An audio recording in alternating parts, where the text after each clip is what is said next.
With a new line of iPhones comes a whole new version of accessories, and today we're going to be taking a look at the new Apple Leather MagSafe case for the iPhone 12. What's up guys, Michael here, welcome back to my YouTube channel. So this case retails for about $59 US. I'll leave a link down below in the description if you're interested in purchasing it at all. And it's available for all the iPhone 12 models. So you got the iPhone 12, the iPhone 12 mini, the iPhone 12 Pro, and even the iPhone 12 Pro Max. You can get this case in 5 different colors. The version I have on my phone here, the iPhone 12 Pro Max in Pacific Blue, is the orange California Poppy version. I also have a saddle brown, which is just the brown color. They also have Baltic Blue available, which looks very similar to the Pacific Blue on the iPhone 12 Pro. You could also get black as well as product red. And for $59, you're not going to get too much else with that purchase. You're going to get the actual case itself. You'll get some literature inside the actual box itself, and then you'll get a kind of a note warning you that this is natural leather, so it will wear over time.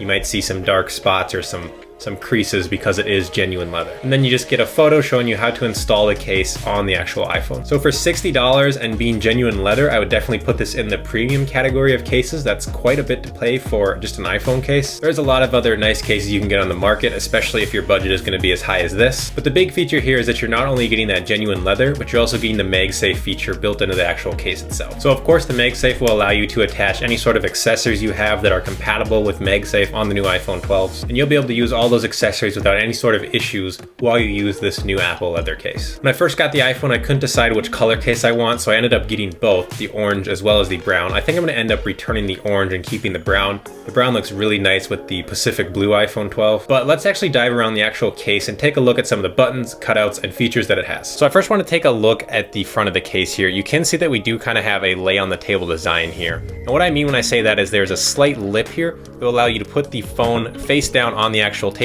You can even move it around and you won't have to worry about getting any sort of scratches on your actual screen. You can see here there's not too much of a lip, but you don't need a lot of lip to actually have that lay on the table design. You really just need it to be slightly there so that you can put it face first on the table without having any sort of issues in terms of getting scratches on your screen. Now I'm also rocking a screen protector on my iPhone 12 Pro Max here. If you're interested in the screen protector, I actually did a video on it. This is the ladder case screen protector. Not sure how you say it. It's a screen protector from Unbox Therapy, so be sure to check that video out if you're interested in this screen protector. The nice thing about this case is that you can obviously use a screen protector without any sort of issues. Again, I've had this screen protector and this case pretty much ever since I've gotten this iPhone and never had any sort of issues. So if you plan on using a screen protector with this case, you'll be able to do so just fine. Flipping to the back here, we can see more of the actual case itself. So on all versions, doesn't matter if you get the brown or the California Poppy, the orange version here, you're gonna have a slight cutout for the actual Apple logo there. Other than that, the only thing on the actual back of the case here is an actual cutout for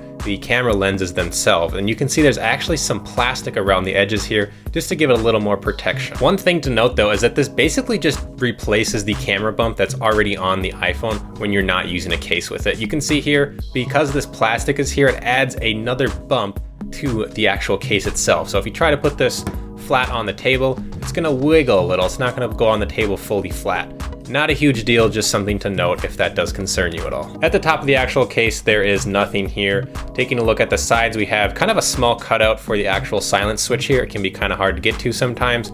Not too big of an issue though. And then we do have these very clicky and responsive buttons. I believe these are actually metal. And you can see these are kind of browned out type buttons here. Depending on what color case you get, they will match the actual case. So you don't have to worry about the buttons not matching the case no matter what color you get. Now, if we do switch to the bottom here and zoom in, you can see we do have 3 cutouts for the ports on the bottom. So we got 2 cutouts here as well as a cutout to actually connect the lightning connector to the iPhone. I mainly charge my iPhone wirelessly. I've plugged this in just a few times using just standard Apple cables and haven't had any issues plugging any cables in here, but this isn't a gigantic cutout, so you could have issues plugging in the lightning cable if you have some sort of third-party cable. And moving over to the side here, we just have the brown power button here. Again, a metal, very responsive, clicky feel. Taking the case off is actually pretty simple too. What I do is kind of just start with the edges here, try to get my fingers in there, and then really all you do is just kind of pull it off, and then you got the case off of the actual iPhone itself. So let's set the iPhone off to the side here and take a look at the actual inside of the case here. So right away you can probably notice there is a ring in the center there. That's the actual MagSafe to connect to the actual MagSafe on the iPhone. And then down here we just have some text with some logos, nothing too special. Now in this angle you can see the actual button. So this is the volume button here, and here's the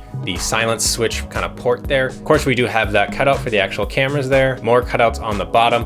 And then as you can see, as I'm kind of turning around this case here, there is a very nice kind of microfiber feel in here. So you won't have to worry about your actual iPhone, at least the back of your iPhone, getting scratched whatsoever. Now there is no microfiber on the actual sides here. This just looks to be more leather. Putting the phone on the case is pretty simple too. We're also gonna see a notification here. So you'll get a notification of what color the actual case is when you put it on, because it is MagSafe. You guys can see there, it shows kind of a circular brown logo indicating that we have a MagSafe case on. And if we do the same thing with the orange California Poppy case here, we'll get a notification for that.